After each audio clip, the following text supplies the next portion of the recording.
Welcome back, this is Sandy with Sandy's Organized Chaos, and today we're going to be doing this watercolor look palm tree tumbler. As always, I'll make sure to put everything I use today down in the description box below so that way you guys can shop those items if you would like to. If you're new to my channel, don't forget to hit that subscribe button, and let's wake up, prep these tumblers, and slay all day. Let's do this.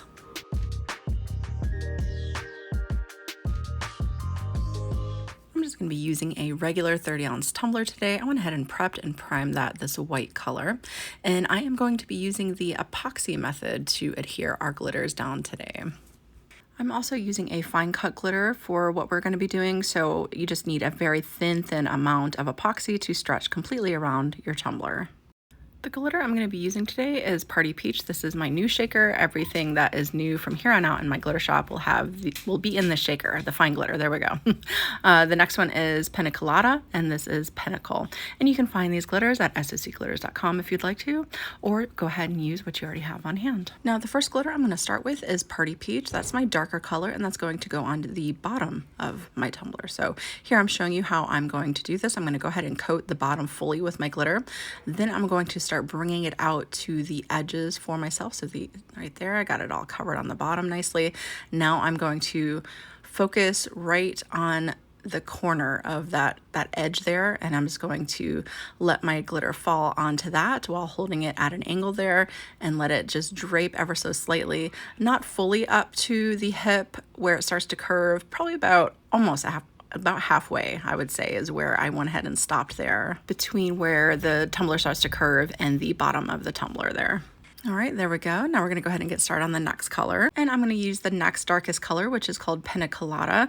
And I'm going to focus dropping my glitter about right here. So I'm up into the glitter beforehand, and that's where I'm going to let it fall onto the tumbler and let it cascade forward, creating our ombre effect or a gradient effect here.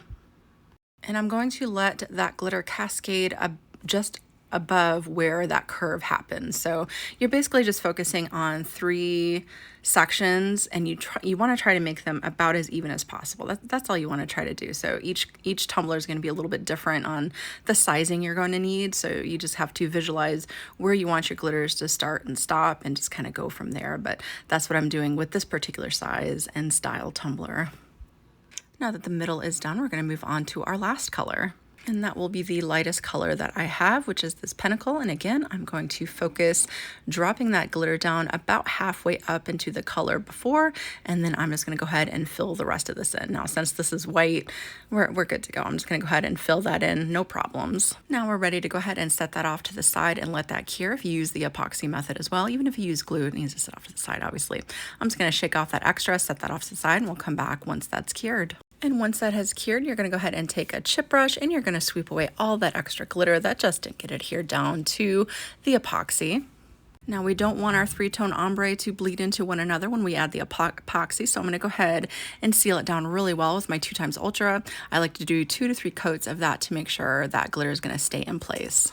And after that is dry, we're going to go ahead and do the glove test, make sure none of those glitters are moving around. We are good to go, and we're ready to add our first coating of epoxy over top of our raw glitter. And I am going to use 30 milliliters of epoxy to make sure that I'm going to have a very nice smooth surface for myself before we go to do our water slides. And after this has cured, if you just feel like it needs another coat of epoxy over top, like it's just too lumpy for you, don't be afraid to go ahead and apply another thin coating of epoxy over top to get that nice smooth surface for yourself. And after you apply your epoxy to your tumbler, you're going to go ahead and hit it up really good with your torch, popping all those little micro bubbles that could be in the epoxy. And then you're going to go ahead and let that cure. Now, while that cures, let's go ahead and get our decals made up.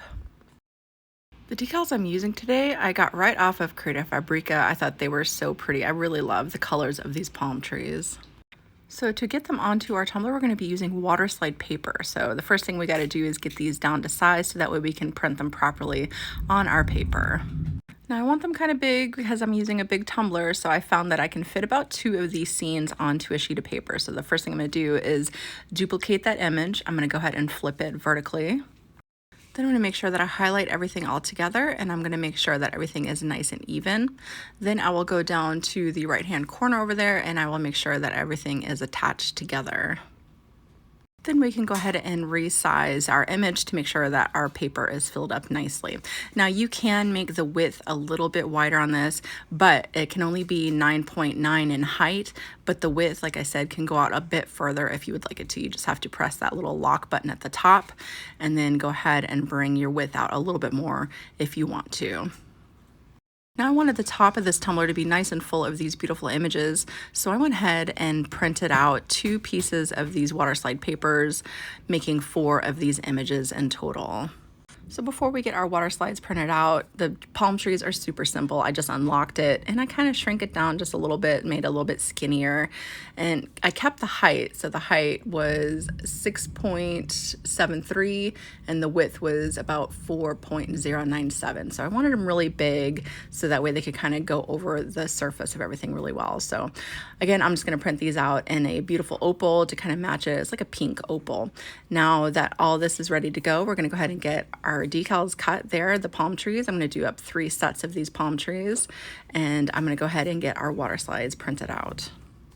And of course, to print these images, you will need special Waterslide paper that I will make sure to put into the description box for you guys.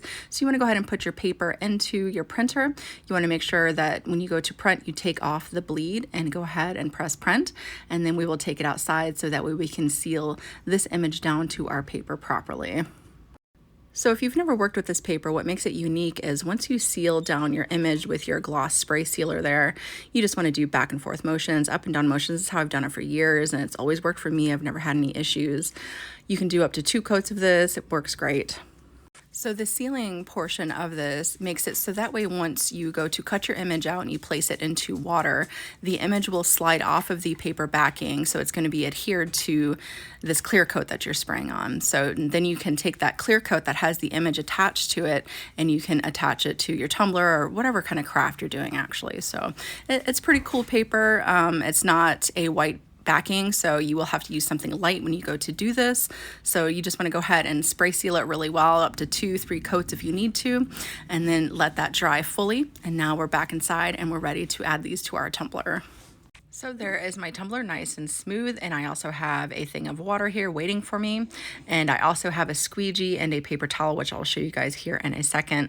So the first thing I'm going to do is I'm going to go ahead and get my images cut out here, and I'm just going to cut as close as I can where I feel comfortable, because you do have to slide this paper backing off, and with the palm fronds it can make it a little bit awkward trying to pull it off the paper backing. So just go ahead and cut as close as you feel comfortable, and then we'll go ahead and move on to the next step. So to help wick that water away under the decals, I have this little silicone tool that I purchased from the Dollar Tree, there we go, out of the makeup section. I also have a piece of paper towel, and it's very crucial that we wick all that water out from underneath our decals after this process, because if we don't, it could cause our decals to look white and hazy, and we don't want that. So it's very important that we get all this water out from underneath these decals after they are applied. And I also have my X-Acto knife for just in case these decals flip under onto themselves when we're sliding them off their paper backing, which it does happen to me, and I'll show you how I take care of that. All right, here we go.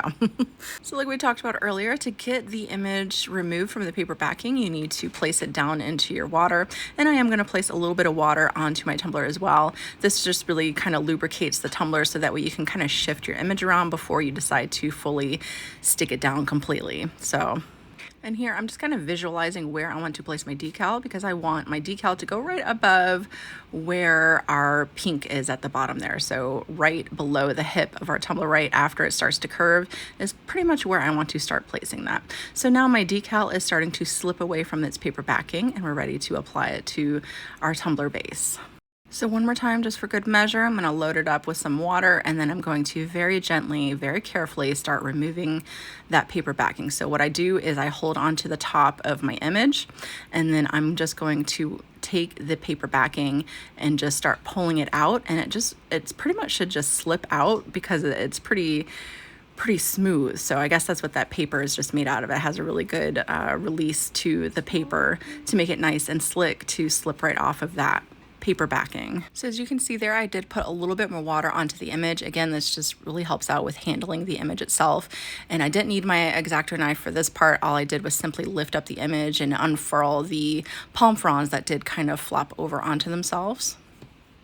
And the tips of these palm fronds did not want to come out with just using my fingers. It was kind of sticking to itself. So I'm just going to very, very carefully take that X-Acto knife and kind of pry it away from underneath the back of that decal and straighten everything out that way.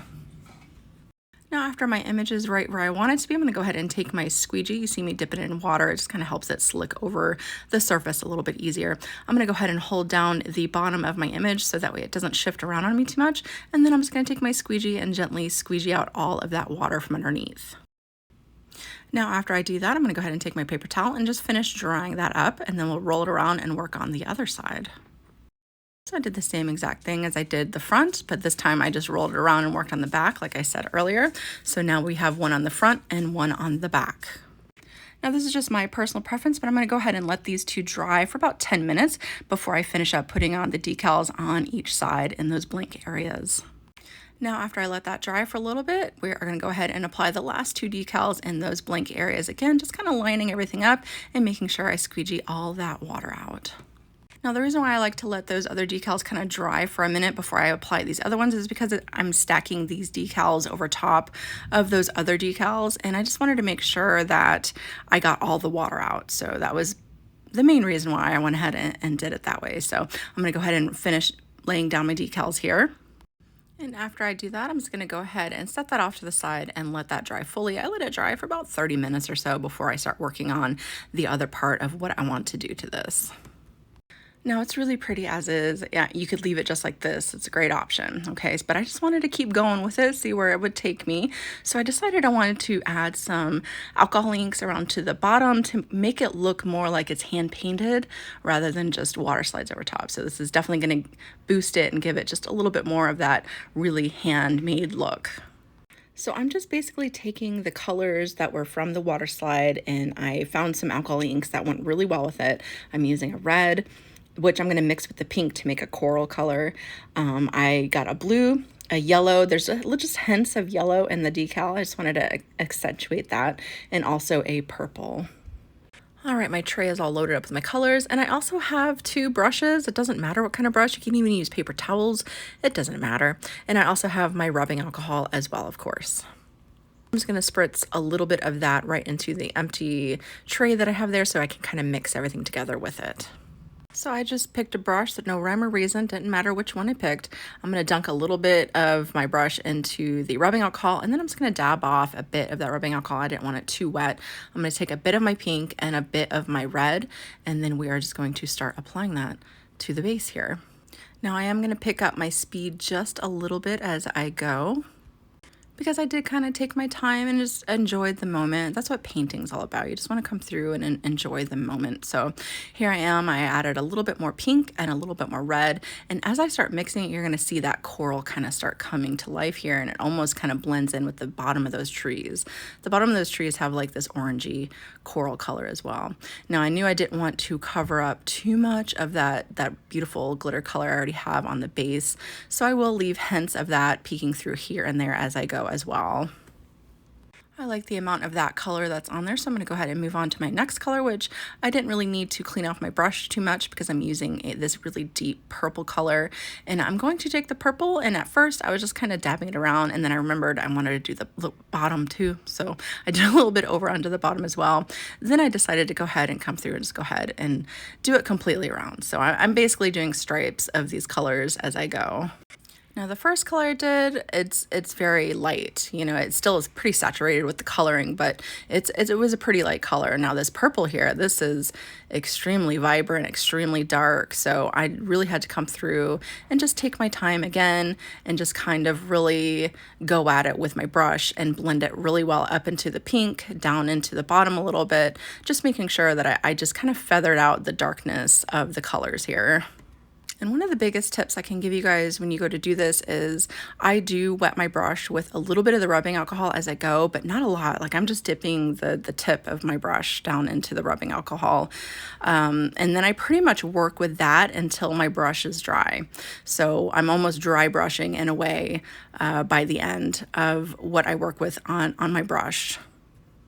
And to break that purple up just a little bit more, I'm going to bring you down closer. I took a bit more of that pink there, that hot pink that I have, and I'm just dabbing that in and out of my purple color. As you can see, it really blooms that color out. And then I'm just going to continue to pretty much brush that until it gets dry brushed into each other, just fading it ever so slightly up into the pink and down into that empty space that we have down below, because we didn't put any color down there just yet. Now I'm going to go ahead and take a bit of my blue. Now I'm not going to put a lot of this blue. A little bit of this blue goes a long ways, okay? I really like the colors that it is so far, and I just really wanted to accentuate a bit here and there with the blue. So again, I'm just going to take this and pretty much just very lightly dabble that around until I get it filled to the amount that I would like it to. Again, just a little tiny bit, and making sure that I get the bottom as well.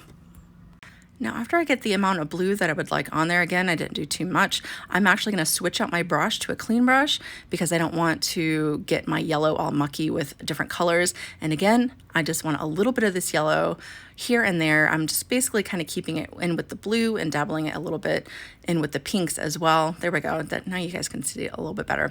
I also bring it up into the trees and kind of accentuate around the trees a little bit more too. I don't really know what the yellow is supposed to be, but I really like how it just kind of gave a hint of kind of sunshine dabbling through the trees. That's what I kind of thought.